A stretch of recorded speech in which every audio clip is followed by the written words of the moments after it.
अस्सलाम वालेकुम नाजरीन, मैं राना बिलाल हूँ। इस वक्त हमारे साथ साबिक वफाकी वजीर फवाद चौधरी साहब मौजूद हैं। उनसे बात करते हैं। चौधरी साहब, सबसे पहले तो आप अपने केसेस का बता दें कि ये केसेस किसी साइड पर लगेंगे या बस आप अदालत में आते जाएंगे, डेटें मिलती रहेंगी? अभी तो देखें आपके सामने ही, आप लोग भी इतना सालों से खबर कर रहे हैं और देख ही रहे हैं जो सारा कुछ चल रहा है। हमें नहीं पता इन केसेस की कोई कानूनी हैसियत हो ना, तो फिर तो हम कोई बात करें कि कोई कानून के मुताबिक क्या होना है। ये तो जाहिर है एक सियासी मुकदमे हैं। सियासी मुकदमों की जो तमाम ओनरशिप है या डिसीजन है वो तो सियासी निज़ाम या सियासी लोग करेंगे। हम तो चाहते हैं टेम्परेचर नीचे आए, कुछ चीज़ें बेहतर हों और चीज़ें आगे बढ़े।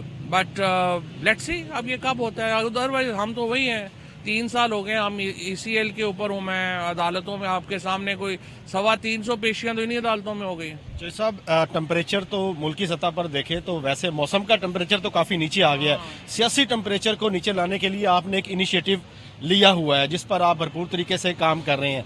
ये जो मूव आपने शुरू की है ये किस तरफ जाती देख रही है? और जो इस सारे सिस्टम के स्टेक होल्डर्स हैं, तमाम स्टेक होल्डर्स, क्या आप उनके पास जाएंगे, खुद जाएंगे, चल के जाएंगे मुज़ाकरात के लिए?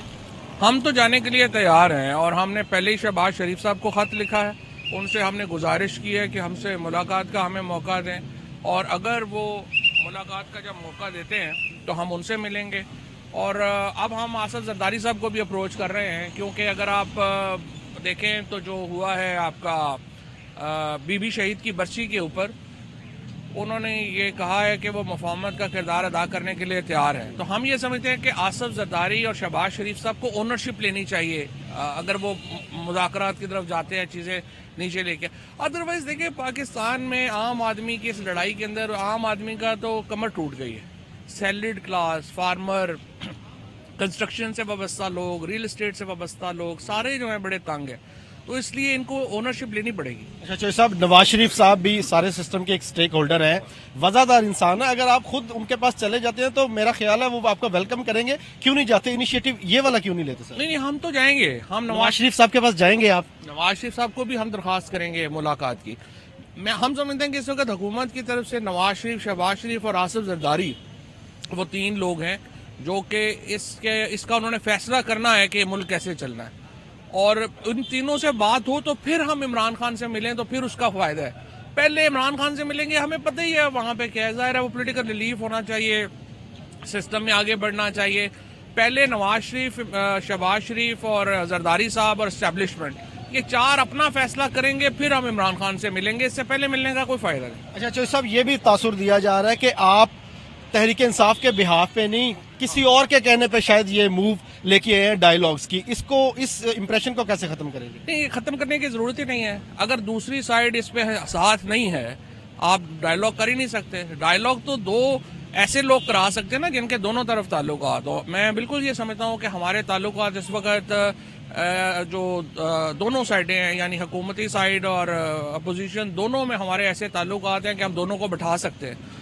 ऐसे लोग तो बैठा ही नहीं ना सकते जिनके ताल्लुकात दोनों तरफ नहीं होंगे। बिल्कुल हमारे दोनों तरफ ताल्लुकात हैं और इसीलिए हम होपफुल हैं चीज़ें आगे बढ़ेंगी। अच्छा सर, तहरीक इंसाफ की जो लीडरशिप है इस वक्त, उनको भी आप साथ में ला लें, उनको आप साथ बिठाएं मेज़ पे, उनके साथ बैठ के, क्योंकि बानी PTI की जानिब से जिम्मेदारी तो ऑब्वियसली उनको दी गई है, तो आप उनके साथ क्यों नहीं बैठते या उनको साथ क्यों नहीं बिठाते? नहीं, हमने फ़ोन किया था, हमने गौहर साहब को फ़ोन किया था, असद कैसर साहब को फ़ोन किया था, शौकत यूसुफ ज़ई साहब को फ़ोन किया था, और हमने इनको कहा था कि आप तशरीफ़ लाएं।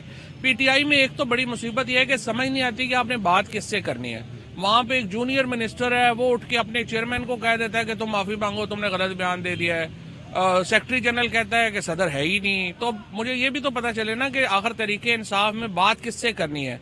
अलीमा आपा को भी जो है मैंने तो गुजारिश की थी कि आप एहतजाज करते रहें, मुज़ाकरात भी होने दें, अगर आप कामयाब हो जाएं तो। देखिए ना, PTI इनकलाब नहीं ला। अभी भी आप देखें कि जो अभी कल आया है GT रोड के ऊपर काफिला, जो सबसे बड़ा नंबर इकट्ठा हुआ है वो 35 लोग थे। अडयाला जेल के बाहर सबसे बड़ा नंबर 40 लोग थे। तो इस तंजीम के बगैर तो आप इनकलाब नहीं ना ला सकते।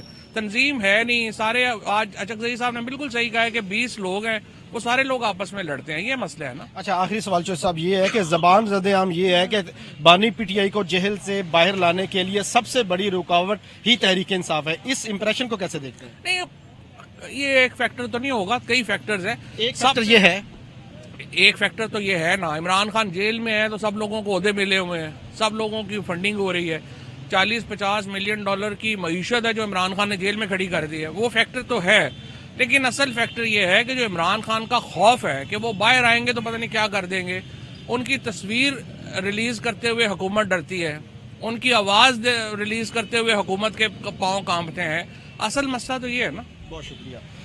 فواد چودھری صاحب ہمارے ساتھ موجود تھے اور ان کا یہ کہنا تھا کہ وہ مذاکرات کے لیے جو تمام سٹیک ہولڈرز ہیں ان کے پاس جا بھی رہے ہیں اور جانے کے لیے تیار بھی ہیں۔